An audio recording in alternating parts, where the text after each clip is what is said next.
kamu baru aja naik panggung acara resmi pemerintahan.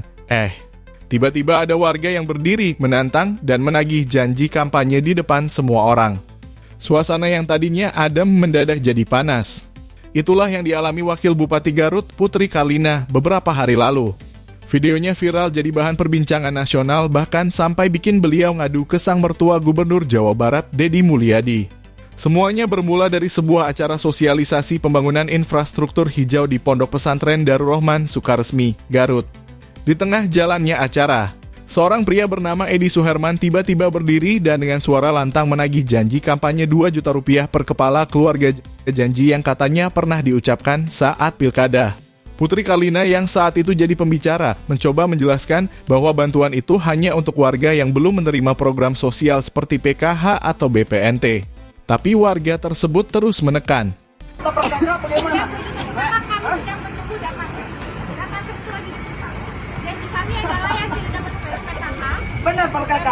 Benar per kakak atau hanya ya. Sampai akhirnya Putri balik bertanya keinginan Bapak apa, dan dijawab dengan nada tinggi, realisasikan janji kampanye 2 juta per kakak. Ya. Terus? Ya realisasi apa yang dijanjikan.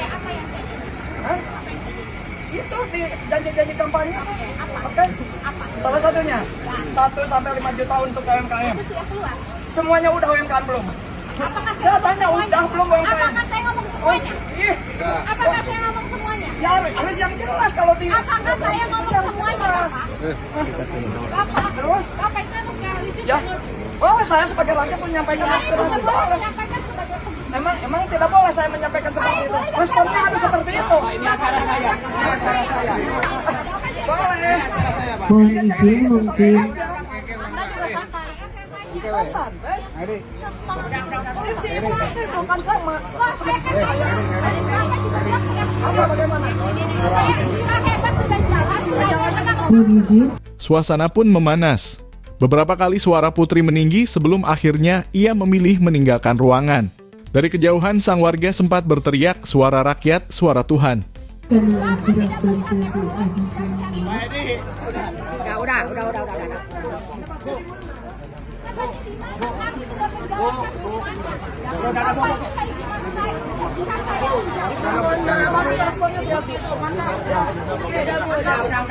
Sangat dewasa. Nanti bisa dibicarakan lagi. Realisasi janji-janji politik. Suara rakyat, suara Tuhan. Kalau janji politik tidak direalisasi berarti membohongi Tuhan. Terima kasih. Dan video itu langsung viral di TikTok. Usai kejadian, Putri menjelaskan kepada wartawan bahwa program-program janji kampanye sebenarnya sudah dijalankan. Ia menyebut bantuan UMKM, program Wira Hebat dengan hadiah 50 juta rupiah, hingga bantuan hidup hebat untuk warga non-penerima bansos.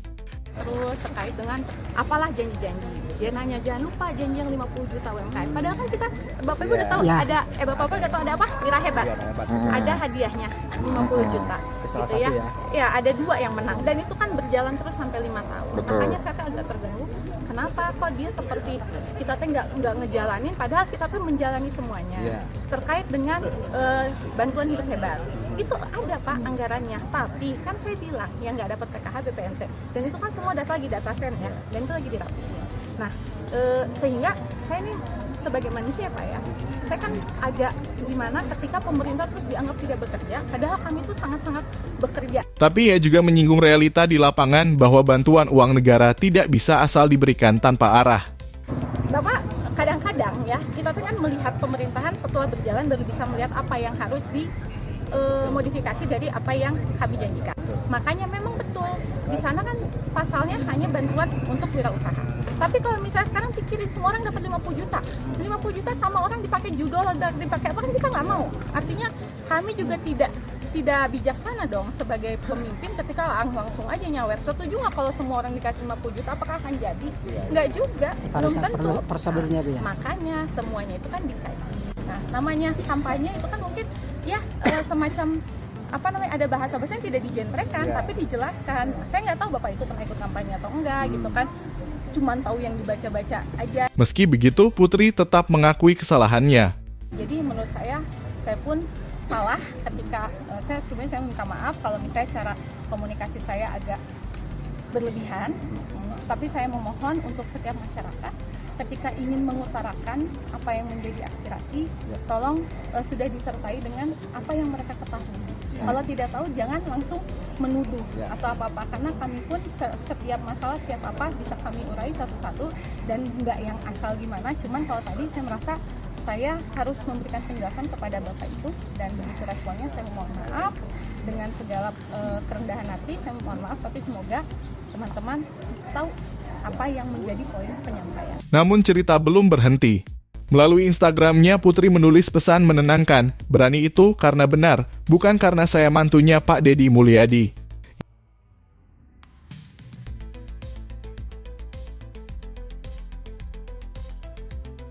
Ia menegaskan keberaniannya bersikap adalah wujud tanggung jawab, bukan karena posisi keluarga. Bahkan ia juga mengirim pesan langsung kepada sang mertua, Deddy Mulyadi, mengaku salah dan minta maaf atas insiden tersebut. Pesan panjang penuh penyesalan itu hanya dibalas singkat oleh Deddy, jelasin saja.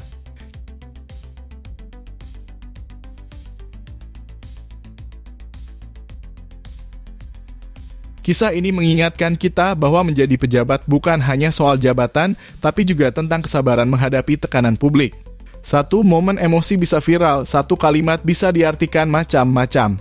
Tapi di balik itu ada pelajaran penting bahwa komunikasi antara pemimpin dan rakyat memang gak selalu mulus, tapi kejujuran dan tanggung jawab akan selalu menemukan jalannya.